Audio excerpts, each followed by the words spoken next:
nice to see you again. It's been a long time, hasn't it? We're here today for another of our philosophical chats, which I truly enjoy. Hope you do too. Today, we're going to explore a fascinating topic. I called it the 1,000 Names of Love. Even though they're not exactly 1,000, I believe that if we search across all languages, we'd easily surpass 1,000. The inspiration for this conversation came about a year ago, when I came across a report by a British linguist named Tim Lomas. He's not only a linguist, but also a psychologist, working within a very recent field of psychology, known as positive psychology, a truly fascinating branch. For those who are curious, I encourage you to explore it further, and as a linguist, that is someone who studies the science of how languages evolve, both spoken and written, and compares different languages. He works in a deeply engaging field of study, and in that article, he said that he had discovered more than 600 words for love across different languages. But he had distilled them into 14 core meanings, and wanted to explore those meanings further. When I read that, I found it truly fascinating, especially because of the reasons he himself presents. He explains that these subtle nuances of love are like different flavors. And when you have a variety of flavors, you can create a well-seasoned dish, a reality that can be perceived through multiple lenses. It's not only Dr. Tim Lomas who explores this subject. Of course, Plato spoke about the different degrees of love. Plotinus reflected on the concept of the two Venuses. You'll also find Gibran expressing profound insights on love.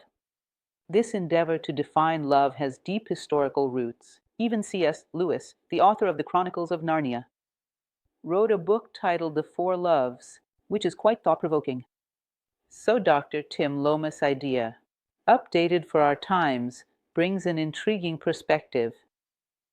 He goes on to explain that when we develop a language that encompasses all the dimensions of love, it becomes easier for us to embody and live out those meanings of love. In other words, if I can name the feeling I'm experiencing right now, I can reflect on it, explore it more deeply.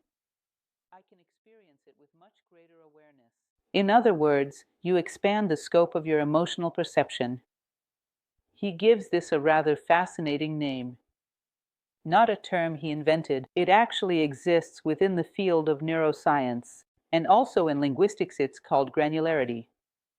He explains that when there are words that express dimensions of love that have not been acknowledged by our culture, that have been overlooked by our culture, it becomes difficult to fully experience all these different dimensions. When we learn to recognize all the many facets of love, the many layers of this complex emotion, easier to experience it more deeply. This is the essence of granularity. It is indeed said that the more a person is able to name their feelings and emotions, the more deeply they are able to live them. It closely relates to emotional intelligence. So I perceive, I name, and I remain attentive to every emotional movement within me. This approach is even applied within positive psychology to help us develop greater awareness of our positive emotions, of what brings us serenity and happiness. It's a truly fascinating perspective that this new branch of psychology presents. It's no longer just about chasing after the recognition and labeling of pathological phenomena, but rather identifying healthy phenomena. In other words, states of happiness, of balance, of harmony, so that human beings can understand them and seek them out more easily. And what does granularity mean from a linguistic perspective? A language sometimes offers a wealth of resources that allow us to express many nuances of emotion, many subtleties of thought. There are languages that are incredibly rich, and this richness supports, from the standpoint of emotional expression, the development of precise and apt vocabulary. It's fascinating because today, when we reflect on thinkers like Shakespeare, who expressed love in an impeccable way, and so many others who have used the English language to do the same. It gives the impression that English is the language of love, but Dr. Tim Lomas himself explains it quite clearly. English is actually one of the least granular languages. It misses a wide range of nuance. It is an extremely simplified language. So if you want to speak about many nuances of love, you'll need to construct a sentence filled with detailed descriptions. And even then, it still isn't clear. It is a language that, as the philosopher Helena Blavatsky said, it's difficult to convey things, for example, from Sanskrit, from India, or from any other ancient language. That is highly complex and rich in nuance, and translate that into English. English reduces everything to a single concept. That fails to encompass all the dimensions that exist, so he turns to Greek. He says, there, every feeling has its own distinct name. Greek is highly nuanced and complex. I mean, it's expansive enough to express all the subtle shades of human emotion. Just imagine earlier languages, it seems, were even more expansive in this regard. That always stands out to me, because while we've made unimaginable progress from the time of classical Greece to today in terms of technology, our languages have actually regressed. To me, that's a powerful reflection of the cycle we're currently living through. We live wanting to care for things, and the technical language used to manage things is incredibly diverse. But language we use to express human emotions has become extremely reductive and impoverished. It covers many different realities under a single word. Now, you'll notice that this idea that naming things is one of the most essential elements was present in India, and it was present in Egypt as well. One of the key aspects of Egypt's negative confession is this: I know the name, I know your name. I know the name of the god. To know the name of a god in India or in Egypt meant that you understood something of the attributes of this divine being. It meant being close to him. It meant being able in some way to draw near. All these ancient traditions agreed in affirming that knowing the name of something gives you power over it. It brings you closer to it. If we return to the tradition of the Egyptian Kybalion, you may recall in the principle of vibration, it is said that each name carries its own vibration, and those names that come closest to a higher, nobler level of consciousness, more human in nature, are names that possess a more subtle vibration, and simply by knowing and pronouncing them, a person already begins to align their consciousness to the level of vibration they emit. I always explain to you, using music as an example, how it serves as a call to consonance. It vibrates within a certain dimension, and it invites you to be in harmony with it. So this matter of vibration, this matter of the power held in the name of things, was always important in ancient times, and now this contemporary Dr. Lomas is advocating, as are others beyond him, a renewed belief, believing in the necessity of naming things as descriptively as possible, because the word itself is vibration, and it aids us in elevating our own vibration. And the concept within positive psychology of cultivating a rich vocabulary for what brings stability to the human being, for what uplifts and ennobles him, is quite compelling. Rather than solely analyzing the negative, analyze the positive, instead of only dissecting and labeling every detail of what is pathological. We should also dissect and name all the greatness found in what is normal, in what is balanced, in what guides us to identify with that state of normalcy, of balance, stability, and even happiness. One of Dr. Tim Lomas' works even explores the concept of happiness, and it's truly fascinating. You see, this is all part of a new field of study, but at the same time, it's ancient, because we can observe that Plato was speaking about similar ideas. It's like a revival of a wisdom that the past had already explored in great depth. But then Dr. Lomas, he selects 14 words from Greek. He'll follow the interpretations he provided. Even though I was familiar with some different meanings, he'll go with his perspective. and present them to you, and at the end, he'll add a few older interpretations, such as Plato's degrees of love, or for instance, Plotinus' concept of the two Venuses. So let's begin. The 14 words he identifies. He says, you see, these are like flavors, 14 flavors of love. If you want to prepare a well-seasoned dish, if you want to live a well-seasoned life, you need to understand that you possess all of them and that they can sometimes be present in relation to the same thing. Different perspectives, different moments. How exquisite the experience of love is. How abundant it is. Human love has many facets. It's like a vast prism, and it's important to understand each facet and to engage with all of them consciously. He organizes them into 3 categories. The love for places, objects, and activities. The second category, love between people and love for oneself. And the third category, romantic love. So how do we create a well-seasoned emotional life? By embracing all the flavors.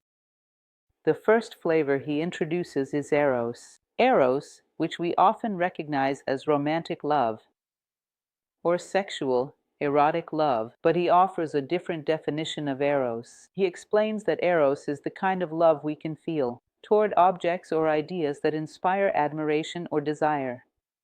For instance, a work of art, a beautiful piece of literature, or a stunning painting. And this is fascinating because there's a moment in Plato's Symposium where he says something very similar, specifically about eros. He says the following: eros fosters knowledge and remembrance of the beauty of the soul. He says, when you gaze upon something beautiful, such as a work of art, the proper response should not be desire, but rather a sense of nostalgia. It's as though the object reminds you of a world that is entirely beautiful, a world to which you once belonged. Thus, a beautiful place becomes a kind of passport that allows you to recall the beauty of the soul, to remind you of the world of ideas to which you once belonged and to which you aspire to return. Thus, the beauty that human beings are capable of creating, when it is genuine, when it carries within it the power to elevate consciousness, becomes a passport through which a person can see themselves. This is how he defines eros, not as erotic or sexual love, but as a love that arises from admiration for beautiful things, for works of art, for magnificent architecture, for the wonders of nature. In other words, love and admiration for objects or even concepts. Beautiful ideas. A beautiful idea, a beautiful literary work, can also awaken eros.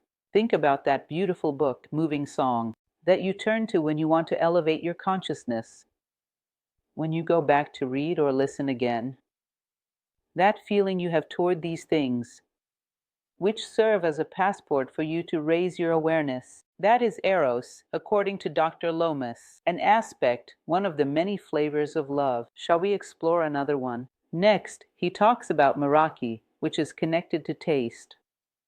Translated from Greek to English, maraki means flavor or essence. He describes it as a love for actions, experiences, and for living itself. In other words, experiences that may not necessarily elevate your consciousness, but that soothe you, relieve your stress, and bring you into a state of serenity. So, if you tend to your garden, if you enjoy gardening, if you love it, that's a form of maraki. Not a love for flowers or plants, which is something different, but a love for the act itself. Or someone who enjoys traveling, that too is a form of maraki. Actions like cooking, for instance. If you love to cook, that's a form of maraki. Wow, this tastes amazing to me. Tinkering with small things, crafts, DIY. That's great for my peace of mind. It's all there. It's a wonderful way to counter repetitive mental patterns. That's a kind of love maraki.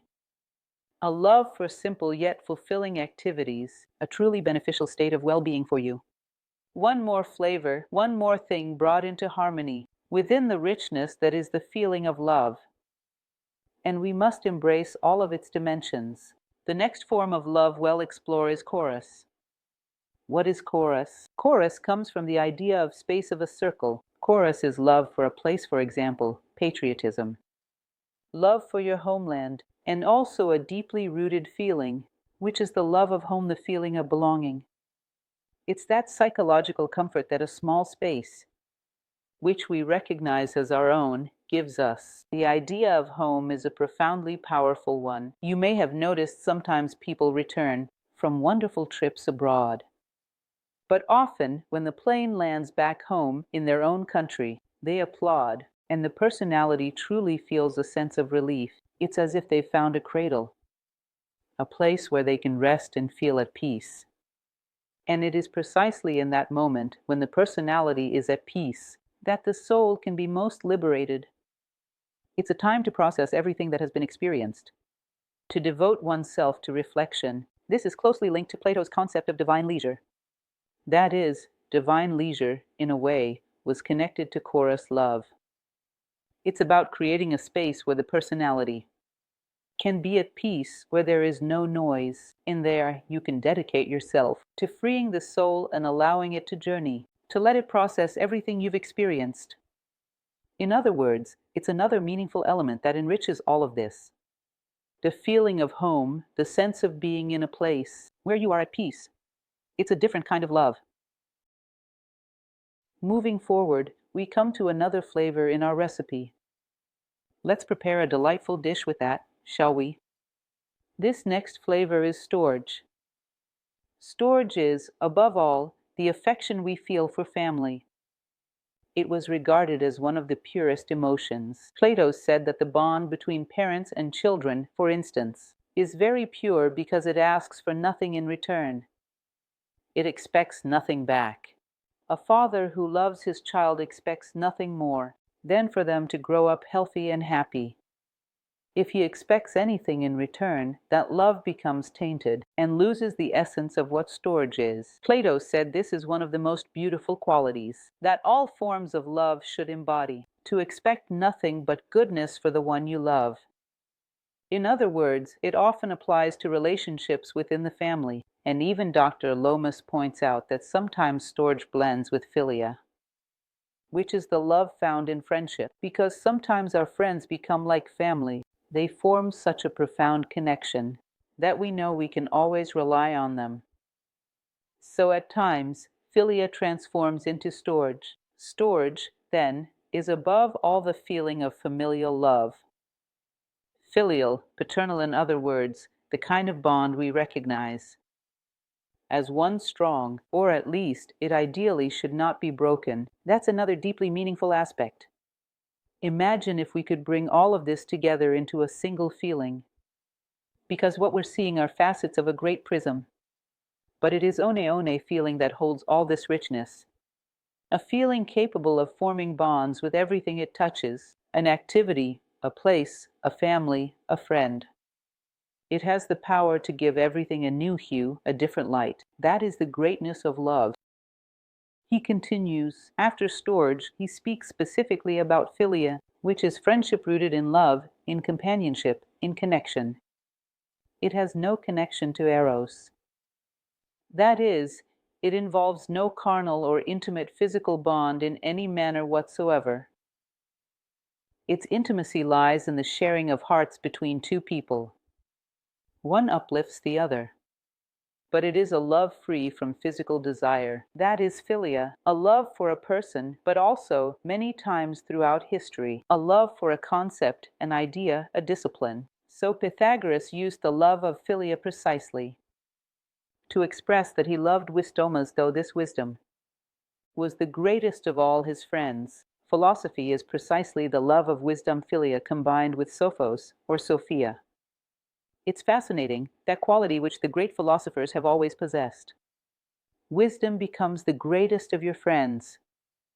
Gandhi himself, on whom I recently gave a lecture, said that the greatest of his friends was truth, a similar idea. That is, embracing concepts, embracing attributes, embracing values in such a tangible way that you see them as your closest friend and advisor.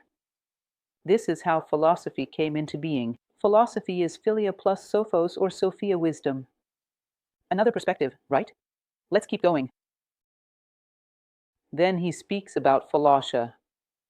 Philautia originally means, in Greek, Friends, it actually refers to friendship for its own sake. He defines philasha as self-love and self-care.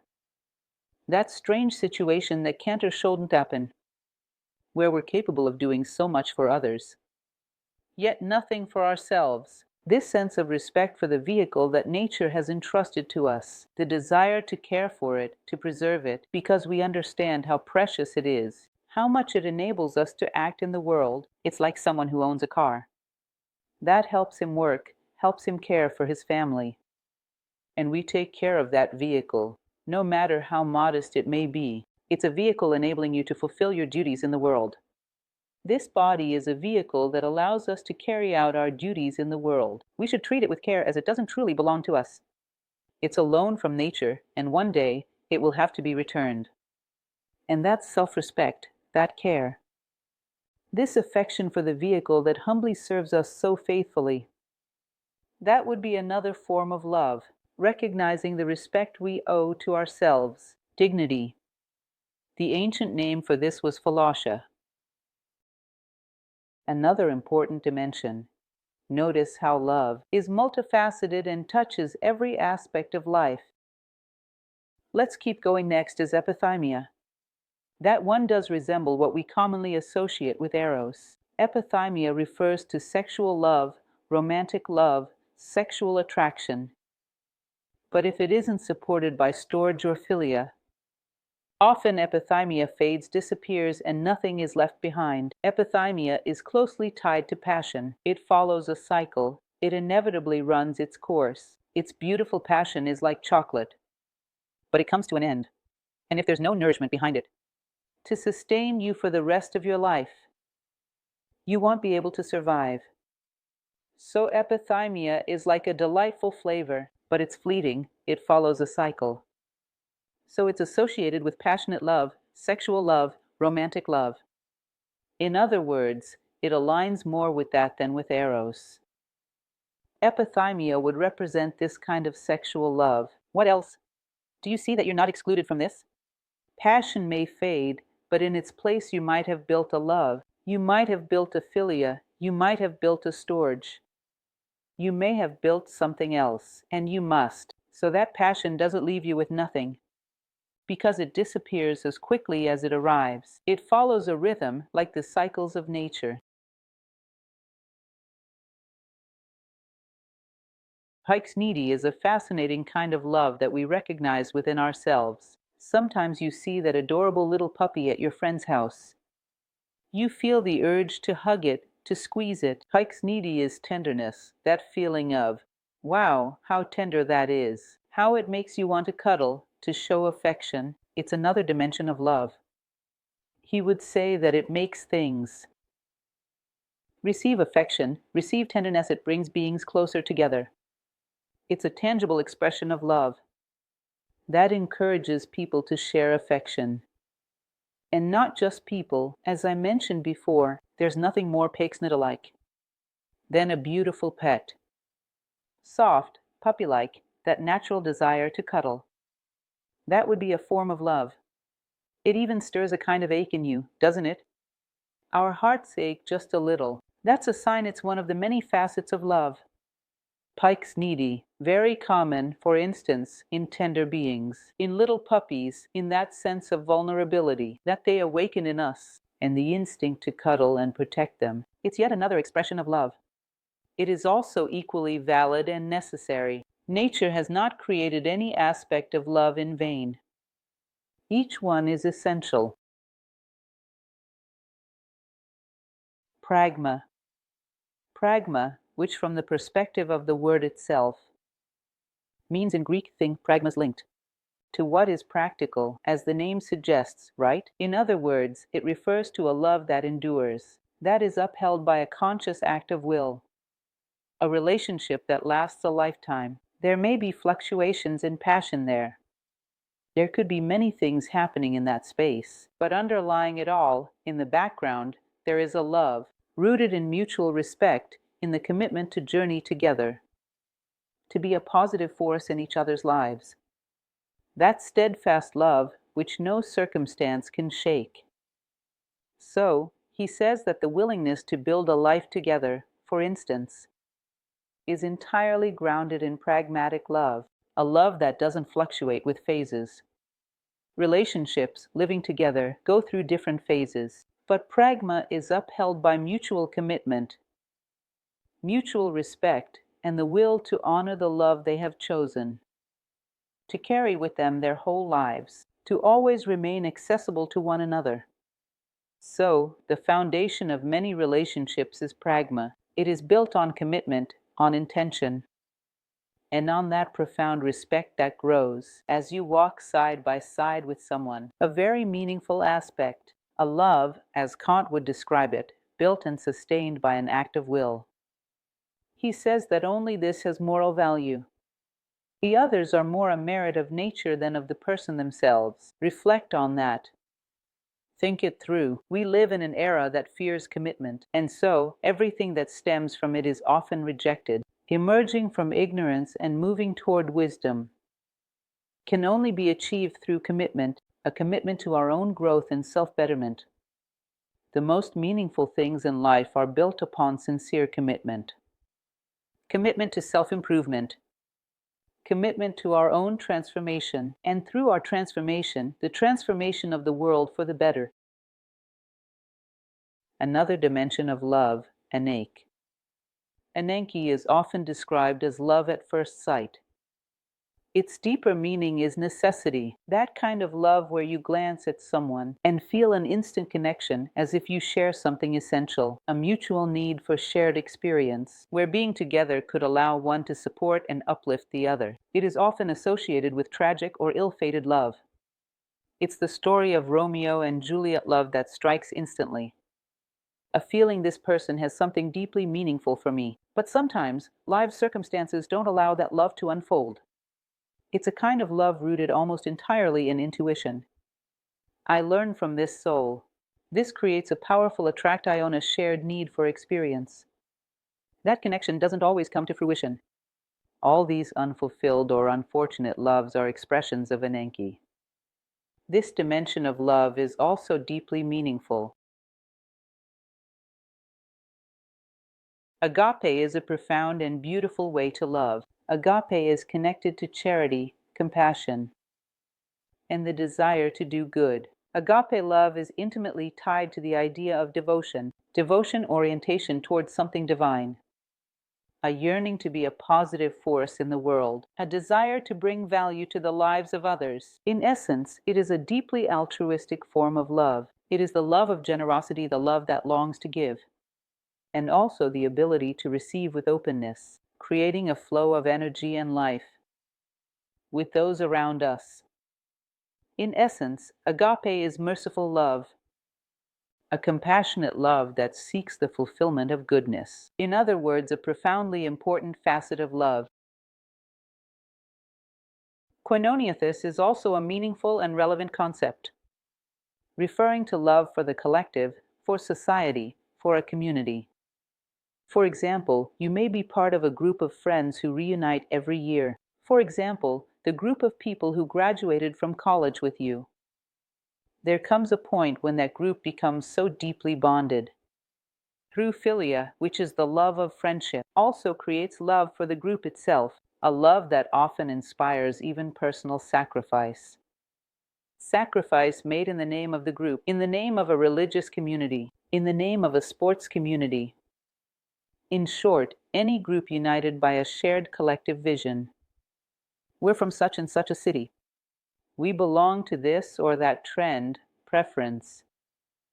And this sense of group unity fosters in each of its members the capacity to set aside personal interests for the good of the whole.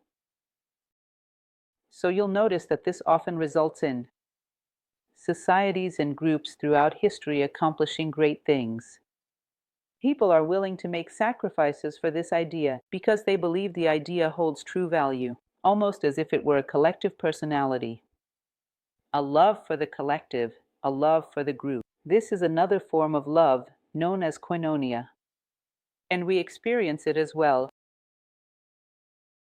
One of the most beautiful forms is called sevamai. Sevamai is the love of God. It means I respect. Not only respect for God, but also for your metaphysical beliefs. A love for the mystery. This act of bowing before the mystery, what we now call physical anthropology, has discovered this even among hominids. Some were able to place one stone atop another. And through that symbol, they honored something they could not comprehend, but that they sensed was real, the mystery of the universe. Recognizing that there is a logic to it all, not chaos, but cosmos. There is meaning in all of this. Life has meaning, and to revere that great meaning, which I do not grasp intellectually, but which I feel from the depths of my heart a calling to serve, to contribute value, to add to this sense of purpose, which is the only true and valid meaning of life. That is to say, my love is reverential. It is another aspect that clearly distinguishes human love from any other form of love. It is the recognition of the mystery and the capacity to serve it, to place oneself in service to it, understanding that life follows laws. It follows an order that goes far beyond what our senses are able to perceive. This marks a profound difference between any animal group and the human community, no matter how primitive. That is why it must be said that man is not Homo sapiens, but Homo religiosus. It is precisely this form of love that defines Homo religiosus. What else do we find here? Then, finally, he adds two more categories, one of which is mania. Mania, which is exactly what it sounds like, mania. An obsessive kind of love that can spiral out of control, and often does, leading to the pathological dependence, possession, anxiety, manipulation of the other, the desire to own the other. This represents a distortion of love. It can give rise to mania, as we see a manic state, a condition that leans toward the pathological, sometimes even toward the tragic. It reflects a lack of maturity in experiencing a healthy form of love. These are referred to as two immature forms of love. Mania, in particular, is a kind of love that already borders on imbalance. And ludus, which is actually a Latin word, not a Greek one. Ludus refers to flirtation, this playful approach to love, done simply to feel loved, to feel desired, to feel attractive. It's something a bit immature, a constant in our lives. As a whole, we tend to lack significant emotional maturity. We live in a world where reason progresses, but emotions lag behind, so we continue to flirt with things without commitment, simply to feel alive, to add a little extra flavor to our lives. In other words, it's an immature way of approaching love. It's just flirting. These are the aspects that Dr. Tim Lomas is going to explore.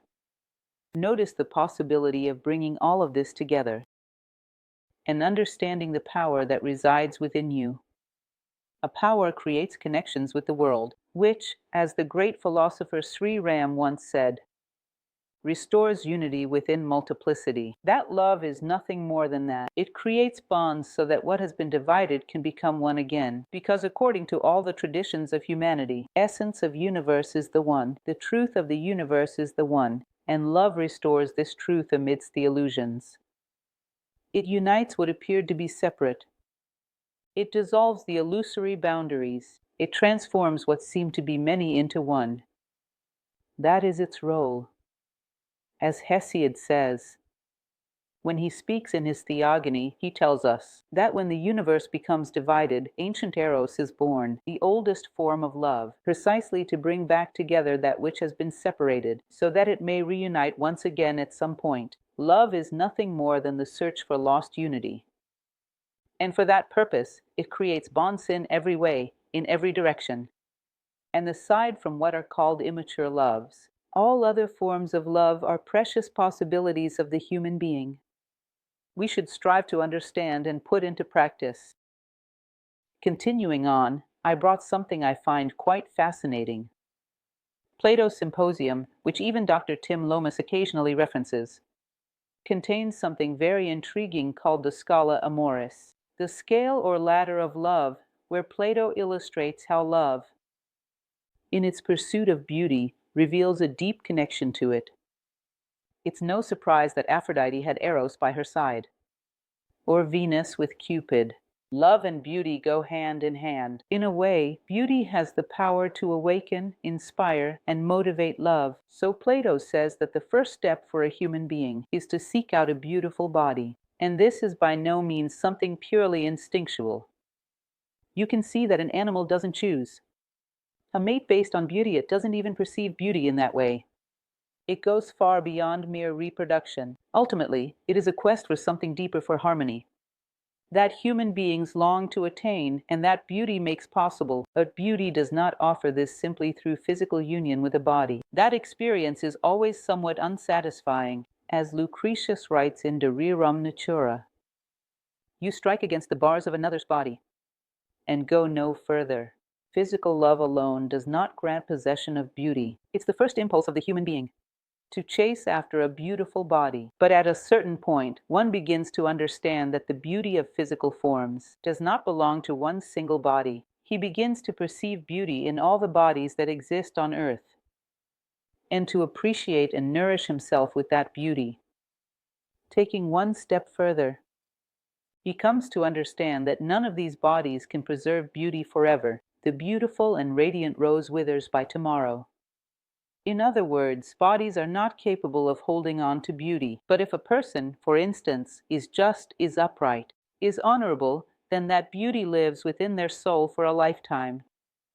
And then he moves from the bodies to the souls, which are far more capable of preserving beauty within themselves. So this same man who once pursued a single body then begins to pursue all bodies, and he starts to seek out the souls, and then he immediately embraces the works that these beautiful souls bring into the world, such as beautiful laws, noble institutions, and virtuous actions, states organized with beauty, works of art crafted with grace. He begins to follow the footprints of these souls in the world, and he falls in love with those as well. He finds it marvelous, the footprints that a beautiful soul can leave behind, because they mark and shape history. They open a new chapter in the story of humanity. And from there, he begins to pursue beauty in the ideas that gave rise to these works, because these ideas are timeless and capable of inspiring countless creations throughout history and other human beings. So in his pursuit of beauty, he begins to chase after the sciences and knowledge. He comes to understand that in the realm of ideas, beauty endures far longer. All the beautiful things in the world are connected to an idea that remains fertile, capable of generating much more throughout history. So he pursues science and knowledge, and eventually he arrives at beauty itself. The beauty inspires, creates, gives life to this realm of ideas. This very beauty would be the idea of God, the absolute, of that permanent, perennial beauty that feeds the world of ideas. In other words, in pursuing beauty, the love of beauty guides a person from the appreciation of a beautiful body to the divine. And this ladder of Eros, as described in the symposium, is, in a deeply educational sense, a ladder of maturity, showing the growth of one's ability to love. Notice that as one evolves, this journey covers 14 categories proposed by Drive LOMAS. A person who loves laws, loves institutions, loves things, loves places, loves objects, loves friends, loves family members, loves groups, and the institutions that are formed. In other words, with each step upward, this love becomes enriched, richer, pardon me, and it comes to embrace those 14 categories, so that when a person reaches the summit, when they arrive at the love of God, at beauty itself, whatever name you choose to give it, all the categories of love are present there. They have all been fulfilled in that place. It represents the fullness of the human capacity to love. This is another very meaningful insight. Understand this, everyone. All of this exists within us as a potential. Instead of doubting love, why not allow it to mature? Why not explore it more deeply? Why not awaken its hidden powers? Love holds countless possibilities, and yet we likely make use of only a few, because our languages lack nuance. Our emotions also lack nuance. Our thoughts show this lack. We've simplified everything, and everything has become too rigid. We needed to go deeper into the art of being human. into the art of living as human beings, into the art of feeling as human beings. Next, I want to share with you another very compelling concept, which originated with the Stoics and was later taken up by Nietzsche, which is the concept of amor fati. Nietzsche regarded it as the noblest form of love, and rightly so. It is a love that truly elevates. What is amor fati? Amor fatum. Love of fate, love of destiny. Imagine looking at your life, reflecting on your past, and realizing at a certain point that everything you've experienced was necessary to bring you to where you are now.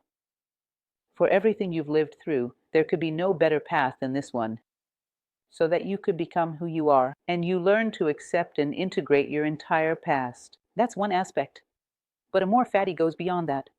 It means learning to love everything that has happened to you, and recognizing that all of it is a form of grace bestowed by the order of the universe. All was meant for you, born from a need for experience, drawn to you by your need to grow. All these experiences are the precise medicine you needed, prescribed down to the last detail, specifically for you. Nothing happens to a person that is not truly their own. It's about grasping life as a cosmos and ordered whole.